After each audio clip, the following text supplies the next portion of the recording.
ಒಳ್ಳೆ ಹಸಿರೆಲೆ ಗೊಬ್ಬರ, ಒಳ್ಳೆ ಮಲ್ಚಿಂಗು. ಅದಲ್ಲದೆ ನಾವೇನಾದರೂ ಕಾಯಿ ದಪ್ಪ ಬೇಕು ಅಂದರೆ ಈ ಥರ ಸುಳಿನ ಚಿವುಟೋದ್ರಿಂದ ಕಾಯಿ ದಪ್ಪ ಆಗುತ್ತೆ. ನೀವು ನಿಮ್ಗೆ ಎಷ್ಟು ಬೇಕೋ ಅಷ್ಟನ್ನ ಕಾಯಿ ಬೇಕಾಗಿರೋಷ್ಟು ನೀವು ಸುಳಿ ಚಿವುಟ್ಕೊಂಡ್ರೆ ಅನುಕೂಲ ಆಗುತ್ತೆ.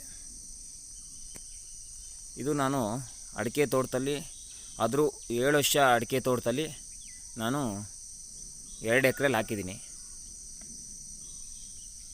ಸರಿಯಾದ ರೀತಿಯಲ್ಲಿ ಮೇಂಟೈನ್ ಮಾಡೋಂಗಿದ್ರೆ ಮಾತ್ರ ನೀವು ವೆಲ್ವೆಟ್ ಬೀನ್ಸ್ ಹಾಕಿ.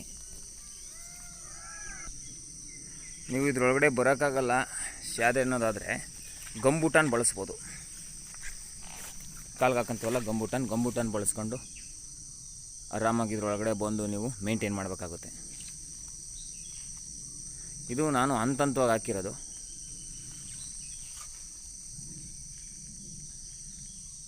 ಇದರಲ್ಲೂ 3 ಬ್ಯಾಚ್ ಮಾಡ್ಕೊಂಡಿದ್ದೀನಿ. 3 ಬ್ಯಾಚನ್ನು ನಾನು ಒಂದೊಂದು